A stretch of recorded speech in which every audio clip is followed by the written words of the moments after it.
loud for coming all the way from Maui. Craig, everyone. All right, we give it to him.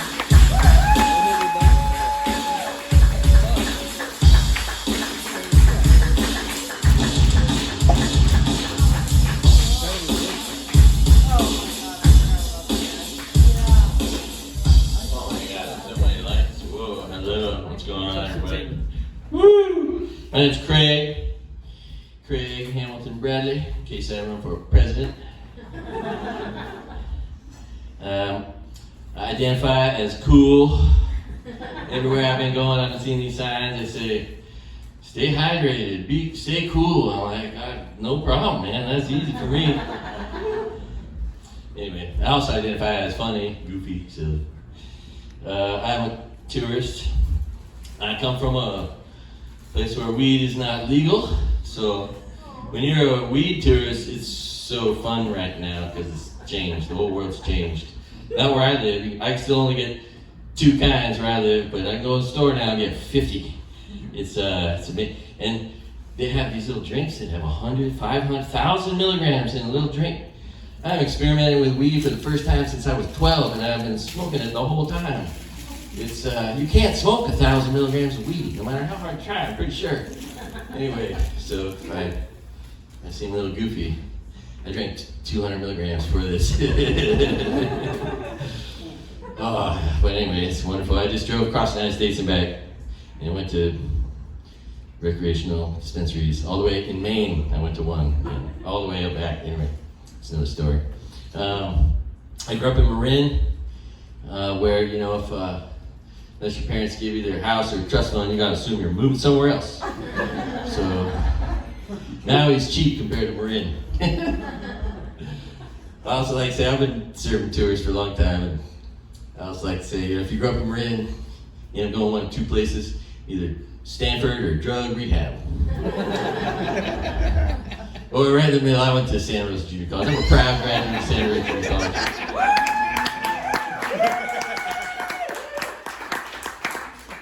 Literally, every time I met a tourist from Santa Rosa, I've asked them this question. If you're wondering why I'm so smart, it's because I'm a proud graduate of Santa Rosa Junior College. But if you know that school, you're like, oh, that makes sense, because that's the best school ever. I'm like, yeah, I know. Anyway, so I love the reputation of the school. Gee whiz heck. Let's see here. So this is a joke. I want to burrow into your brain. So during the pandemic, I reduced all my entertainment to $6.99 Hulu, which came with a ton of advertisements. And one of them were these Peyronie's disease ads for crooked penis. If you didn't know what that is, it's a disease. They want to make you feel really bad if your penis is crooked. Apparently, it's now a disease. And I saw 1,000 commercials about it, and I was so much I could read. I read all the fine print. And one of the funny things is, like when I was in high school, I hurt my back playing football, and they said, "Here's some exercise." They gave me a piece of paper, diagrammed all these things I should do, and I just want to know what on the advertisement for the Peyronie's disease. Go see your doctor. They say with this company with some drug they're going to give you, you got to do straightening and stretching exercises for your penis. And I just wonder what that piece of paper looks like. Anyway, you know, the descriptive. But anyway, so after seeing all these ads, and they show bentcarrot.com as their thing. Anyway, so I start driving around, and everywhere I look, I see freaking, just like you all see, Amazon symbols everywhere. And I'm just like, that is the symbol for a crooked penis if there ever was one. Like, I just couldn't get it out of my head. Everywhere I drove, I just saw crooked penis, crooked penis, crooked penis. So that joke may be mildly funny now, but if in a week or a month or a year, you still think of that symbol when you see it as a crooked penis, and the angel gets its wings, and do my job. So that's what I call a forever joke, hopefully. Anyway, I don't know if you know, apparently a lot of people don't know. I know Karen, and she's actually a really nice girl. She eats well, she exercises, but she has this mean sister named Christy. And she not only calls the cops on other people's kids, but she calls the cops on her own kids, and she kills puppies. So we need a new Karen, and it should be Christy.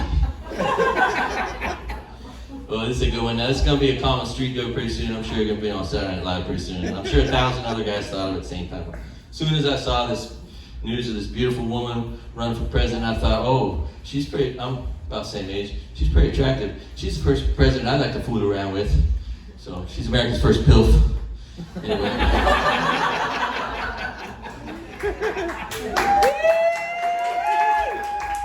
Thank you very much. It's kind of funny. You figure like there's 3 million people incarcerated in our country. 90% of them are going to get out of prison someday, and they can't get a gun. They can't go to Canada. They can't vote, but they can all run for office, and they just figured that out. And that is going to be interesting. There's going to be a whole new wave of politicians that are ex-cons because that's the only job they can get. Seriously, I mean, whoever thought of that? Nobody thought that's something to do. It was possible. But now they all are thinking that. I guarantee they're taking law classes, they're going to get their law degrees, and anyway. I don't like sending too many text messages.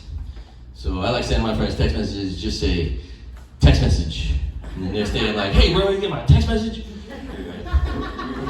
I have this friend that sent me a text message, this girl sent me a text message, said, sexy text message. I didn't see it, and then she sent me another message saying, did you get my sexy text message? I was like, oh, and I thumbed back through it, and I was like, oh, it just says sexy text message. Anyway, she got me with my own joke. If you're bored at work and you want to imagine something funny, and it's funny because I just saw that they're having a demolition derby around here recently, right now. And man, that's just, I love the idea of a demolition derby. But imagine a demolition derby with cars with collision avoidance turned on. 50 people trying to hit each other in cars that won't let them. Wouldn't that be great? If I ever get Netflix money, I'm just going to pay for that. You are funny. That's my friend John. He's normally so boring, but then when you turn the camera on, he's just Mr. Animated.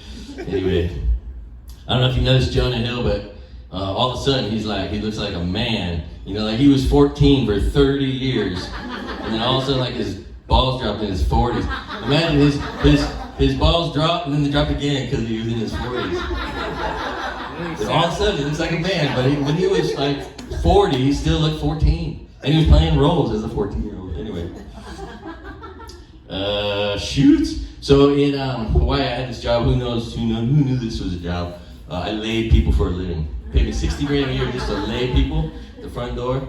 Anyway, sometimes I just like pull my nuts out, show them to people. Check it out. These are my white nuts. These nuts. Thank you. So, if you don't know this, in Hawaii, there's no such thing as a road trip. No matter how hard you try, no matter how much you want to, there's no such thing as a road trip. So, it's really fun when you come here and can, you know, drive these 49 states, or 48, excuse me. So after the fire, I lost everything I owned. I was in the hotel room, and I had this friend who wrote a book, and I was putting his book out on because I have a YouTube channel. It's called All Good Things and All Good Time. If you go there right now, it's live. I thought, oh well, I got this YouTube channel, so I should do good with it and tell about my friend's book. So I told everybody about my friend's book, which is called NorCal. He's a graduate here, and so then I called him, and I wanted to see if it bumped his sales up because it's on Amazon, right? And I just put two things together that were separate but funny if you put them together. And he didn't find it very funny. I haven't talked to him since, but so in Hawaii, it's always a hot fucking day. So like when you get out of the shower, you don't really feel like you should put your clothes on for a while. You know, a lot of people walk around. If you don't live with somebody, you're naked a lot. And so I got out of the shower. I was cruising around. Didn't have clothes on yet. Cause these nuts. Hey, shut up. So I called my friend, and I was curious, and I called him up. And he said, what are you doing, man? I said, I'm standing here naked thinking of you. And he's like, oh, dude, my girlfriend can hear that. You're on speakerphone. God, it's gross. Anyway, so I haven't talked to that guy since. But I got one joke out of it at least. Oh my God, I went through a bad divorce. I don't forget. If you go through a bad divorce, you get three options. You become suicidal, homicidal, or a triathlete. So I tried doing an Ironman. I got through 2/3 of it, and they kicked me off because I was too slow, but still that was a good effort. But there was this one funny moment halfway through the bike ride on the pavement, written right there at 60 miles into the bike, written on the pavement in chalk was, if this were easy, they would have called it your mom. And I was like, oh man, that's great. That's the best joke, right? I mean, because you know, you're like dying and it just feels good. Anyway, shoots. Oh, and then the jokes with my son. So my son got moved in with me into my FEMA hotel room on the beach in Kaanapali. And now I got my 20-year-old there to tell jokes with him. He's got no defense, you know. It's like, anyway, so I'd be standing outside the bathroom door. I'm like, oh, you know, your toilet buddy's here. like there's an app that you dial up, you know. You need someone to talk to? While you're sitting on the toilet? I'm here for you, son. And I did that all the time. Using gas, same thing. And it was pretty good time. Oh, I saw my toilet buddy app. So I'm the closest one. You know, anyway. It's funny when you're the only person it's appropriate to say, to tell molestation jokes to is your son. Anyway. Sorry. So I like to do funny things. When I see like someone coming out of a casino, I like to tell them, or coming in, if I'm walking out, I like to tell them, hey, you know, if you turn around right now, you still have all your money. When I'm with my kids and I see a homeless person talking to themselves, I say, hey, you know what that person was? They were once married. Change comes. And I'm almost done. So in Chicago, they got this giant bean. If you've never been there, it's the focal point of the whole city for tourists. And first of all, I trip out like, can you imagine the first time like some artsy person came into a bureaucrat's office and said, here's what I want to do. I want to build a giant bean, and it's going to be the greatest thing ever. And they're like, oh, okay. Anyway, so it's reflective. It's like 3 stories high. Anyway, so my daughter, I was there with my daughter. She didn't know what I was doing. She was sitting on the bench, but I walked over to it and I tried to find a guy that looks like he speaks English, because a lot of tourists don't. And I said, hey, bro, do you know? I put my hand on and said, are we allowed to finger the bean? Anyway, if you're in Chicago and you're bored and you want to have fun, just go do that. How have you been? The two people I know in the room are the difficult ones. Where have you been? Oh, shit. Anyway, so thank you very much. I got one more joke. I may not be very smart. I may not be very religious, but I thank God 100 times a day for giving me an IQ above Republican. Yeah.